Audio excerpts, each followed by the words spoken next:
Well, Luca, what a topsy-turvy battle that was, but finished on the ultimate high, winning in a decider and making a 200th century, a brilliant moment. Yeah, brilliant moment, exactly. I mean, 3-0 down, I wasn't in the game. He was playing really well, actually. I didn't get many chances, and I think the frame before the interval, I had to take it because 4-0 down, I mean, there's no chance probably. And yeah, really proud of myself to keep fighting, because at 3-0 down, it's really difficult, and you start thinking negative, and that's what I was doing. So something needed to change, and it changed quickly, luckily for me. And I think I played some good stuff in the end. Yeah, with it being your first week out as world champion and having had some other real battles this week, including in the last round against Dishpreet, you must be pleased with how you've held yourself together, because there's a lot of attention on you this week, I suppose.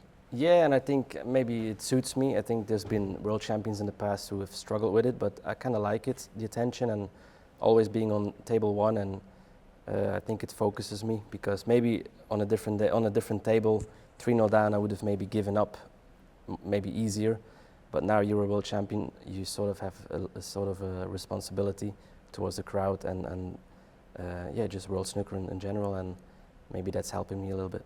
And that 200th century, it's a really nice milestone, isn't it? It was a nice thing to have done, and especially in a big moment like that in the decider. Yeah, it wasn't in my mind, but to make it in the decider and a total clearance as well is quite special, probably. And yeah, on to 300 now.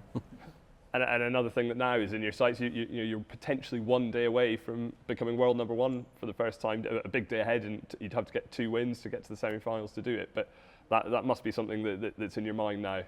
Yeah, it is now. I mean, before the tournament, obviously, I didn't know Ronnie was going to pull out, so it was going to be difficult, and I probably needed to win the tournament.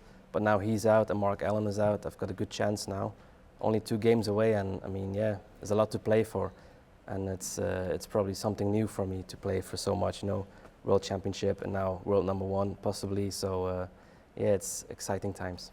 And how much would it mean to you? I suppose the primary dream of every snooker player is to become world champion, and you've done that. But I suppose another dream is to be world #1, to be on top of the world, and I'm sure that would be an amazing moment for you. Yeah, I mean, it's always so far away. I mean, even if you're like me, I was number maybe 8 or 9 in the world, like for a couple of seasons, but even then it's still far away, because you have to win like a world championship to get there. So, but now it's so close, and now it is one of my goals.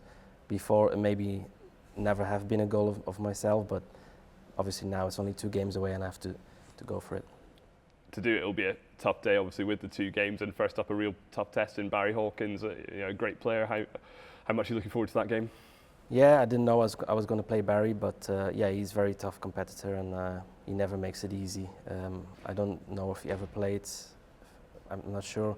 But yeah, it's always going to be tough. He's a tournament winner as well, and top 16 for a long time. So yeah, very difficult game. Well, a big day ahead. All the best of luck.